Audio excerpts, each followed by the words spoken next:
जय हिंद दोस्तों। उम्मीद करता हूँ आप सब अच्छे होंगे। भाइयों, आज हम आपको जिस टॉपिक के बारे में बताने वाले हैं भाइयों, वो है लोन ट्रैप। लोन ट्रैप का जो असली मीनिंग है, हम लोन ट्रैप का आपको असली मीनिंग बताते हैं। सबसे पहले, जैसे कि आपने किसी कंपनी से लोन लिया और उसके बाद आप उसकी ईएमआई को डिफ़ॉल्ट कर चुके होते हैं। जैसे कि मान के चले आपने एक कंपनी से लोन लिया, उसके बाद आपने फिर उस कंपनी का लोन चुकाने के लिए आपने सेकंड कंपनी से लोन लिया, या फिर आपने कोई क्रेडिट कार्ड लिया, आपने उसका जो है ईएमआई को भुगतान करने के लिए आपने एक सेकंड ईएमआई का सेकंड क्रेडिट कार्ड का आपने यूज़ किया। तो भाइयों, इसको हम लोन ट्रैप कहते हैं। जैसे आप किसी दलदल में फंस चुके होते हैं।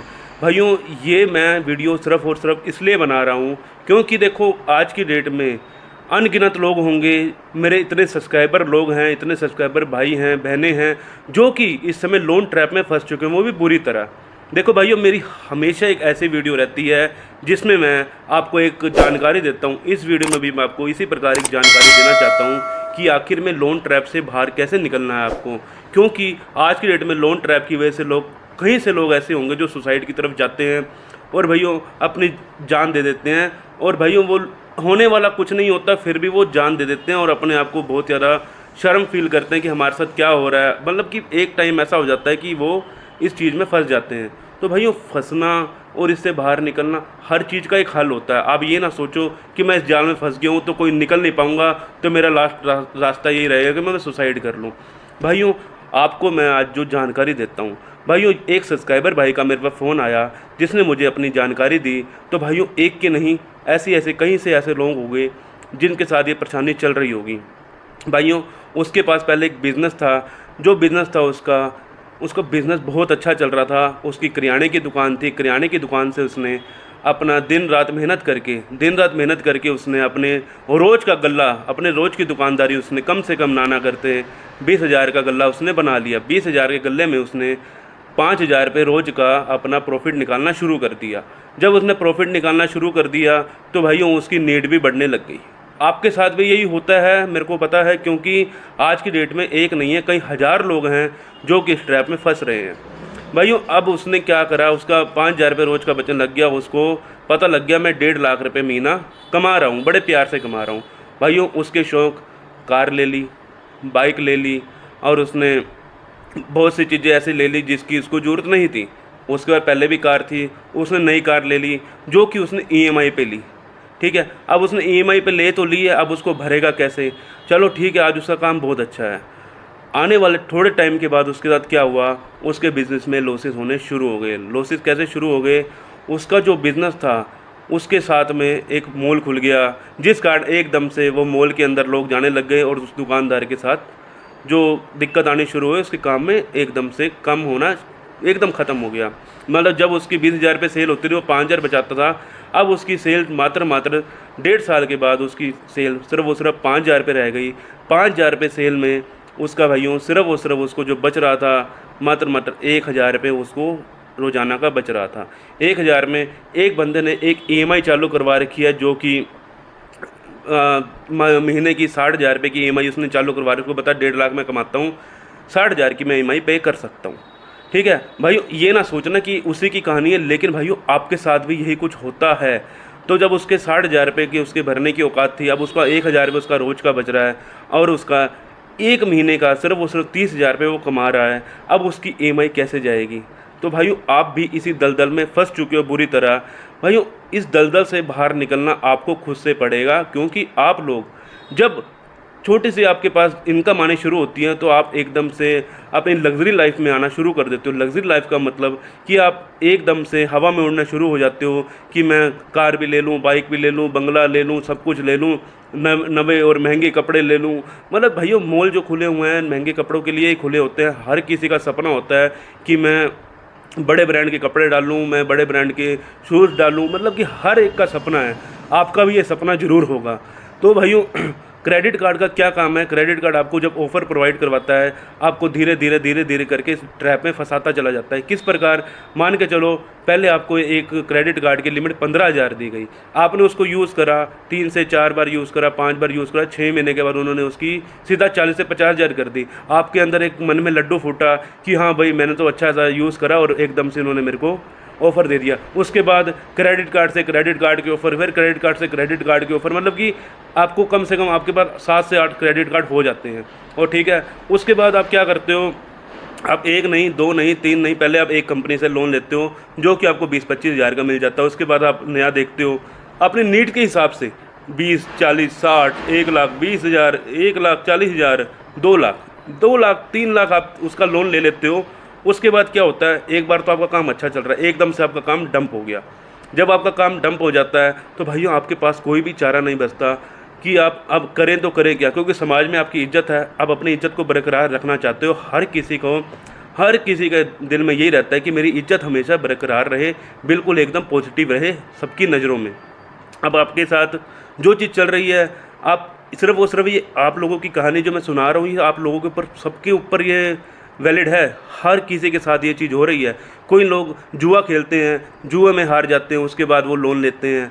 कई लोग एजुकेशन के लिए लोन लेते हैं, कहीं बिजनेस के लिए लेते हैं। हर प्रकार का, किसी के घर में शादी है या कुछ भी है, हर किसी को नीड है लोन की आज की डेट में। लेकिन भाइयों इससे अब बाहर कैसे निकलना है? बाहर निकलने के लिए भाइयों आपको मैं जो चीज़ बता रहा हूँ, भाइयों अब आप भी बुरी तरह से लोन ट्रैप में फंस चुके हो। भाइयों सबसे पहले आपने क्या करना है, ईएमआई को स्टॉप करना है। ईएमआई को स्टॉप कैसे करना है, आपने धीरे धीरे करके इनकी पेमेंट करनी है, ना कि एक साथ। जैसे कि आपका 60,000 का आपका अमाउंट बन चुका है और आप कह रहे हो कि मैं तो 30,000 कमा रहा हूँ। आप हर कंपनी को एक मेल भेज दीजिए। कंपनी को आपको मेल भेजना है इस प्रकार की, भाई मेरे साथ ऐसे ऐसी कंडीशन हो गई है जिस प्रकार मैं आपको पेमेंट नहीं कर पा रहा, क्योंकि उसके साथ जो हुआ उसने मुझे बताया तो मैं आपके आगे शेयर कर रहा हूँ। जब उसने हर कंपनी को मेल करी, हर क्रेडिट कार्ड को, हर एनबीएफसी कंपनी को, उसने ये अनसिक्योर्ड लोन थे उसके सारे के सारे, कोई भी सिक्योर्ड लोन नहीं था। जो सिक्योर्ड लोन था उसी गाड़ी का था, जो कि गाड़ी उसकी जा चुकी है, बैंक वाले ले जा चुके हैं। उसके ऊपर जो अनसिक्योर्ड लोन थे उसमें उसने एक चार्ट तैयार किया कि मेरा टोटल बैलेंस कितना है। जब उसने चार्ट तैयार किया तो भाइयों उसके अंदर उसका 33 लाख रुपए का हिसाब आया, 33 लाख का, 33 लाख, मतलब आपका छोटा भी हो सकता है। उसने एनबीएफसी कंपनी भाइयों, क्रेडिट बी, मनी व्यू, नावी, स्टैशफिन और रिंग है, पता नहीं ऐसे तमाम कंपनियों थी जिससे उसने लोन ले रखा था। आप भी हो सकते हैं इस लोन, आपने भी ऐसे ऐसे लोन लिए होंगे। तो भाइयों उसने जब लोन चुकाने की बारी आई, उसके पास पल्ला झाड़ दिया उसने, उसके पास कुछ भी नहीं था और उसके पास सिर्फ और सिर्फ लास्ट ऑप्शन क्या बचा कि भाई मैं तो मरने जा रहा हूँ, मेरे ऊपर 33 लाख का कर्जा हो गया। भाइयों कर्जा करने वाले आप खुद ही थे। लेकिन इससे बाहर निकलो। इससे बाहर निकलने के लिए भाइयों आपको सबसे पहले क्या करना है, अपना धीरे धीरे एक ईएमआई अपनी खुद से तैयार करनी है कि मैं इस महीने इतना निकाल सकता हूँ। आपने धीरे धीरे करके आपने हर कंपनी का, मतलब कि एकदम से ना दो, आप उसको स्टॉप कर दीजिए। धीरे धीरे मतलब कि कहने का मतलब आप मान के चलो 30,000 रुपये महीना कमा रहे हो, आप इनके लिए 5,000 रुपये महीना अलग से निकालना शुरू कर दो। ठीक है, आप अलग से 5,000 रुपये महीना निकालोगे तो हो सकता है आने वाले टाइम पे आपको कोई, जैसे मान के चलो आपको होम लोन लेना है, जब आपका लोन डिफ़ॉल्ट हो जाता है उसके बाद आपको लोन लेने में बहुत ज़्यादा दिक्कत आनी शुरू हो जाती है, क्योंकि एक बार भी डिफ़ॉल्ट होने के बाद आपका अकाउंट जैसे ही एनपीए में जाता है, एनपीए में जाने के बाद आपको कोई भी कंपनी लोन प्रोवाइड नहीं करवाती। क्यों? क्योंकि आपका सिविल के ऊपर ही डिपेंड रहता है आपका लोन। आपका सिविल डिफ़ॉल्ट होने के बाद डाउन होना शुरू हो जाता है। आपका सिविल स्कोर 300 से लेकर 900 तक के बीच में रहता है, जिसका बहुत अच्छा पाया जाता है उसका 800, 820 या फिर 760 से 730 तक के लोगों को लोन प्रोवाइड करवा देती है एनबीएफसी कंपनियां। आपको सिर्फ और सिर्फ अपना एक वो बना लेना है, स्ट्रक्चर बना लेना है, अपना एक पेपर में बना लेना है कि मेरा ये लोन है, मतलब कि एक 20,000 का, 50,000 का, 60,000 का, 40,000 का, मतलब आपको एक अमाउंट लिखना है और नीचे टोटल करना है कि टोटल कितना अमाउंट है।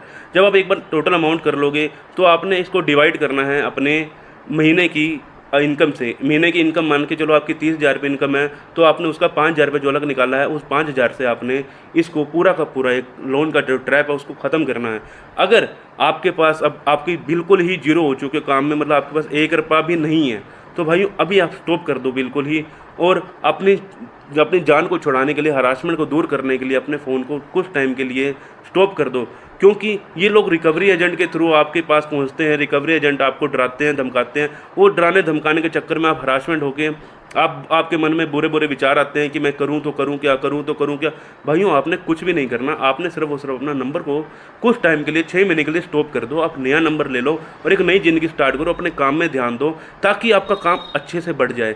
जब आपका काम अच्छे से बढ़ जाएगा तो हो सकता है आने वाले 6 महीने के बाद आपके पास इतना पैसा हो जाए कि आप इनको चुका दो। लेकिन कई लोग इतने ज़्यादा परेशान हैं आज की डेट में, मेरे सब्सक्राइबर भाई इतने परेशान हैं, मल्टीपल लोन डेब्ट में इतना फंस चुके हैं, एक नहीं दो नहीं, कम से कम 15-15 20-20 कंपनी से लोन, साथ में 20-20 मतलब कि कम से कम ना करते 20 टोटल लोन, मतलब कि 10 क्रेडिट कार्ड से और 10 NBFC से। भाइयों आपको इस चीज़ से बिल्कुल बाहर निकलना है। आपके साथ जो प्रॉब्लम इस समय चल रही है वो आप अकेले नहीं हो उसके अंदर ना करते कई सैकड़ों नहीं कई हज़ारों बंदा इस चीज़ में फंसा हुआ है। इसके ऊपर आपको कोई ऐसा नहीं है कि कोई आपने क्रिमिनल कर रखा है, क्राइम कर रखा है कि आपको क्राइम का केस लग जाएगा, ऐसा कुछ नहीं है। हर कंपनी आपको एक समय ज़रूर देती है। आप हर एक कंपनी के पास एक मेल भेज दीजिए कि मेरी कंडीशन इस समय ख़राब है और आने वाले समय पर जैसे ही मेरी कंडीशन ठीक होगी मैं आपको पैसा हम आपको पैसा दे देंगे। जैसे ही आप सब कंपनी को मैसेज मेल कर दोगे तो भाइयों आपको एक राइट मिल जाएगा कि हाँ आपने हर कंपनी को एक नोटिस भेज रखा है कि मेरी कंडीशन इस समय ठीक नहीं है। चलो ठीक है, अब आप कहते हो कि मेरे घर पे पुलिस आ रही है, मेरे घर पे वो नोटिस आ रहे हैं। भाइयों देखो, फ़ोन करना कंपनी थर्ड पार्टी को देती है, रिकवरी एजेंट को, तो फ़ोन रिकवरी एजेंट ही करते हैं, ना कि कंपनी को, क्योंकि आप जवाब दे चुके हो।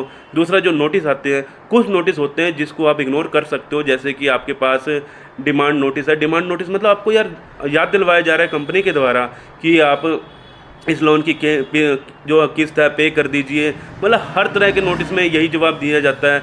एक जब आर्बिट्रेशन का नोटिस होता है आपको उसमें सेटलमेंट के लिए बोला जाता है कि आप हमसे सेटलमेंट करवा लीजिए। देखो लास्ट ऑप्शन आपके पास सेटलमेंट का है। आपका मरना कोई भी आपको मतलब कहते हैं ना कि बंदा मर जाता है तो उसकी ज़िंदगी में सब कुछ तबाह हो जाता है। भाइयों मरना इसका कोई भी आपको मतलब कि ऐसा कुछ भी दिमाग से सब कुछ बाहर निकाल देना है कि मैं मरने जा रहा हूँ, मैं सुसाइड कर लूँगा। देखो कई लोग ऐसे हैं जो इस समय जीत चुके हैं। आप हमारी वीडियो देखते होंगे ज़रूर, तो हम हर एक वीडियो में आपको यही समझाते हैं कि भाइयों लोन का पैसा ना देना कोई क्राइम नहीं है। अगर ये क्राइम होता तो भाइयों आज की डेट में हर लोग सुसाइड कर रहे होते और हर कोई जेल में पड़ा होता। तो भाइयों आप भी उनमें से एक हो सकते हो। अपना ध्यान रखना है आपको, और आपका इन दी एंड आपका सिविल स्कोर ख़राब होने वाला है। सिविल स्कोर अगर आपको ठीक रखना है, मतलब आपको ठीक करना है, तो भाई जिस तरह मैंने आपको समझाया धीरे धीरे करके इनका आप कैसा चुका दीजिए और आपका धीरे धीरे आपका जो सिविल स्कोर है ठीक हो जाएगा। लेकिन अगर आप इनकी पेमेंट नहीं करते हो तो भाइयों इसका इलाज यही है कि लास्ट में सेटलमेंट हो सकती है। सेटलमेंट लास्ट में ऑप्शन है आपके पास, चाहे वो जितने का मर्जी लोन हो, सेटलमेंट हर एक बैंक करता है। जब बैंक को लगता है कि हमारा पैसा फंस चुका है या हमारा पैसा कहीं से नहीं आने वाला, NP में जा चुका है, या फिर आपका सिविल रिपोर्ट में जो आपके हर तरह की इंक्वायरी जाती है, तो भाई उसमें अगर जा चुका है तो भाई आपने डिफ़ॉल्ट कर दिया, अपने नंबर से भी डिफ़ॉल्ट करके आप नंबर कुछ समय के लिए बंद करो और अपनी एक नई ज़िंदगी स्टार्ट करो, ताकि आप उससे अपने माइंड से कुछ सोच सको और अच्छा कर सको। भाई इस वीडियो के द्वारा मैं आपको यही जानकारी देना चाहता था। बहुत से लोग हैं जो सुसाइड अटैम्प्ट करते हैं, वो भी सिर्फ लोन का पैसा ना भरने की वजह से। तो भाइयों ये बहुत ही गलत है। अगर आप वीडियो अंत तक देख चुके हो तो भाइयों इस वीडियो पे एक लाइक ज़रूर करना और चैनल को सब्सक्राइब कर देना, और मिलते हैं हम अगली वीडियो में ऐसे ही इन्फॉर्मेशन वीडियो में। जय हिंद, जय भारत।